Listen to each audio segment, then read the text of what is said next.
నమస్కారం అండి. గాయత్రి భక్తి మరియు ఆధ్యాత్మిక ఛానల్కి మీకు స్వాగతం, సుస్వాగతం. ఈరోజు మనం హనుమంతుల వారికి సీతమ్మ తల్లి ఇచ్చిన 3 వరాల గురించి తెలుసుకుందాం రండి. సీతమ్మ తల్లి హనుమకి ఇచ్చిన మొదటి వరం చూద్దాం. రామనామ శక్తి నీలో శాశ్వతం. అశోక వాటికలో హనుమంతుడు సీతమ్మకు రాముని ఉంగరం ఇచ్చి ఆమె బాధలు విని కన్నీళ్లు పెట్టుకుంటారు. అప్పుడు సీతమ్మ ఇలా అంటుంది: హనుమ, నువ్వు రాముని పేరు పలికిన ప్రతి చోట శాంతి, రక్షణ నిలవాలి అని అంది. ఈ వరం వల్లే హనుమాన్ చాలీసా చదివితే ఇంట్లో నెగిటివ్ ఎనర్జీ పోతుంది. హనుమాన్ పేరుతో ఇంట్లో భయం దూరం అవుతుంది.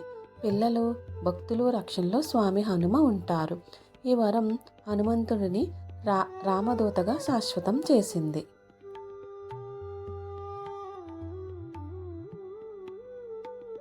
రెండో వరం, నవగ్రహ దోషాలు నీ దర్శనంతోనే తొలగాలి.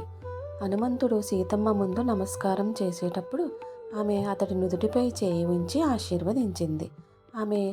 అప్పుడు ఆమె ఇలా అన్నది: నీ సాక్షాత్కారం పొందిన వారికి శని, రాహుకేతు దోషాలు దూరం కావాలి. ఈ వరం వల్లే హనుమాన్ దేవాలయాలలో శని దోష నివారణ పూజలు చేస్తారు. మంగళ దోషాన్ని హనుమాన్ స్వయంగా తగ్గిస్తారు.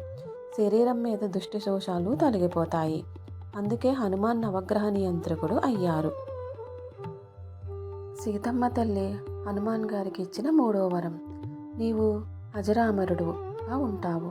యుగ యుగాల పాటు భక్తుల రక్షణ చేస్తావు.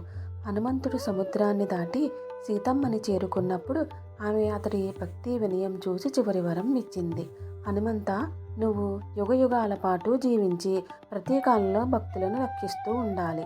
ఈ వరం వల్లే త్రేతాయుగంలో రామాయణంలోనూ, ద్వాపర యుగంలో భీముడికి ప్రత్యక్షంగా అయ్యారు. కలియుగంలో కోట్లాది మందికి రక్షకుడుగా ఉన్నారు. అందుకే హనుమాన్ గారు చిరంజీవి, ఇప్పటికీ భూమిపై ఉన్నారని చెబుతారు.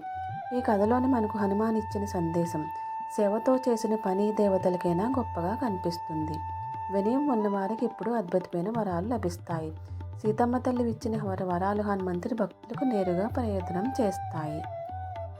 ఇలాంటి మరిన్ని ఆధ్యాత్మిక కథలు మీ మొబైల్కి నోటిఫికేషన్గా రావాలి అనుకుంటే వెంటనే గాయత్రి భక్తి మరియు ఆధ్యాత్మిక ఛానల్ని సబ్స్క్రైబ్ చేసుకోండి, షేర్ చేయండి మరియు లైక్ చేయండి. మీ అభిప్రాయాన్ని కామెంట్లో తెలియచేయండి.